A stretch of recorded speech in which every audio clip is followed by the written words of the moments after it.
Hey everyone, Jerry with Vinci Digital. I know it might seem early for some of you, but spring cleaning is right around the corner, so we need to start putting some thought into what that might look like. Most people commonly spend time decluttering, airing out the home, and dusting off the cobwebs. This is a great opportunity to accomplish some of those bigger jobs that aren't part of the weekly to-do list. But don't stop there. Spring cleaning can extend beyond your home and into your digital space and business. So today, I want to talk to you about spring cleaning and how to make sure you're taking a deep dive into your marketing strategy at least once a year. We'll also put together a quick 7-point marketing checklist for spring to ensure you're paying attention to the details that matter most in your overall strategy. So if over the years you've adopted an "if it ain't broke, don't fix it" mindset in your business, or haven't thought about the importance of a periodic reevaluation of your marketing strategy at least once a year, your brand might be fucked, or if nothing else, it's stagnant and outdated.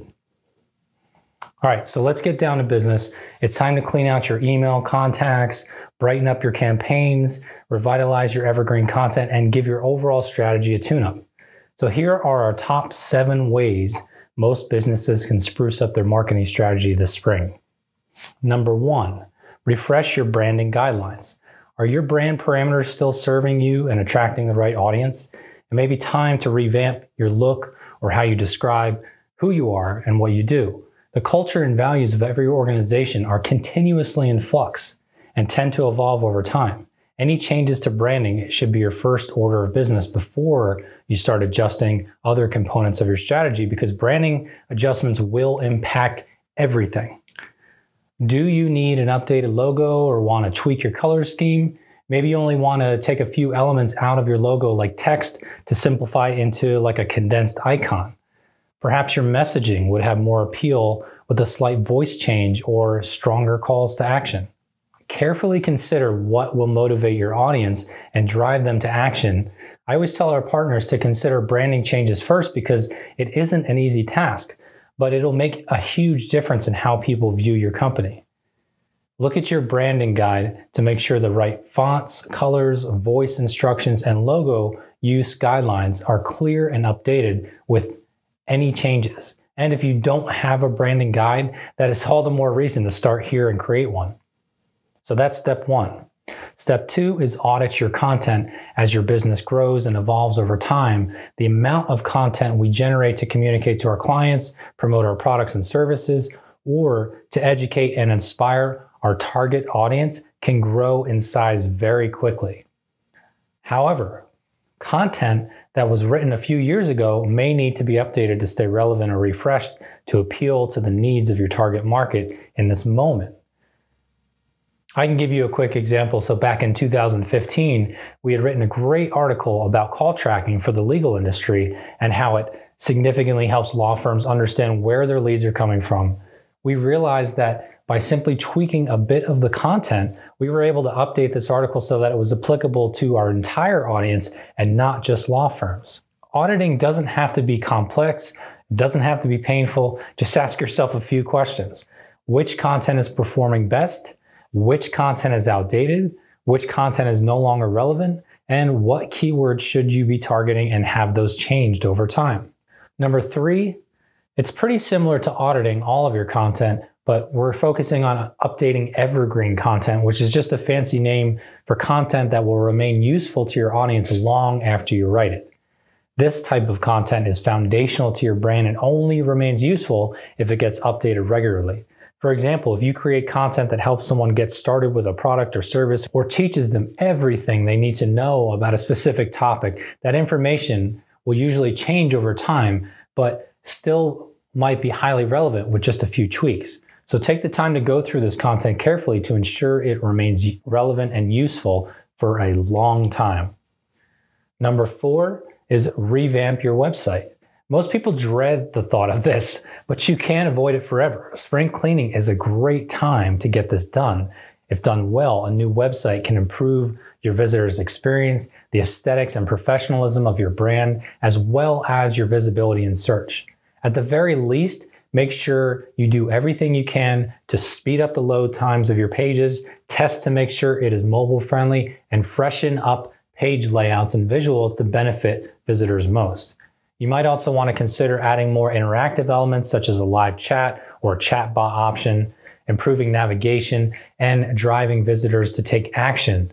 Not just showing up on a page, but actually taking action such as requesting a consultation, making a purchase, or signing up on a mailing list. And that brings me to number 5, which is clean up your email list. No matter what you've heard, the rumors are not true. Bigger is not better when it comes to your email marketing list. Size doesn't matter, engagement matters. To improve your list, cut out anyone who isn't engaging or opening emails. You may even want to consider sending out a probe email to see if they're still interested in being on the list at all.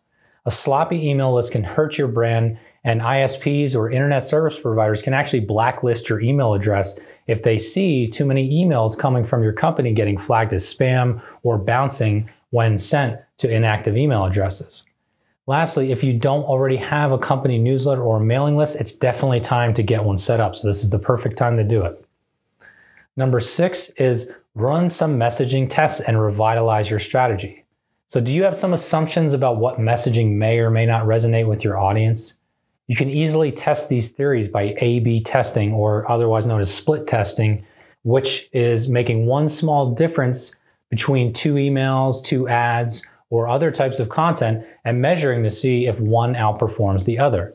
Your audience changes over time, and even if you've tested in the past, it's possible your tribe has changed or prefers a slightly different approach now. Don't become stagnant and don't assume what worked in the past will work forever.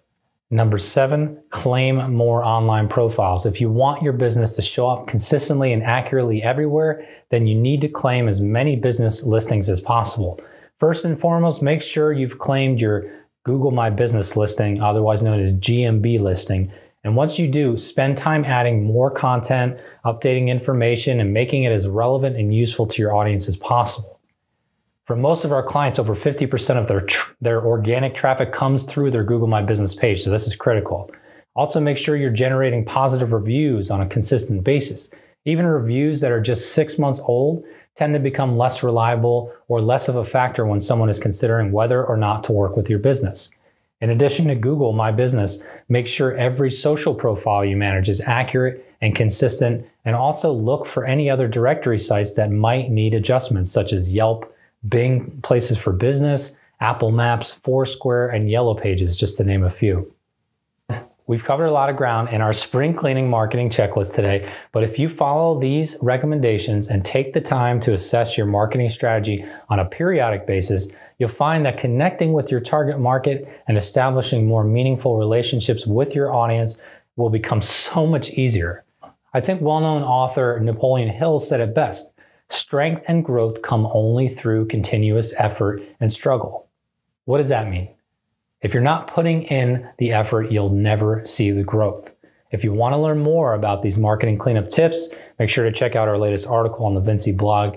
And if you're interested in getting help to determine where your marketing strategy is lagging or in serious need of a facelift, feel free to send me a message or leave a comment below this video. I'd be happy to dig into your brand and marketing strategy to see what we can do to dust off the cobwebs and revitalize your appeal in the market. Thanks for hanging out with me, everyone. I'll chat with you again soon.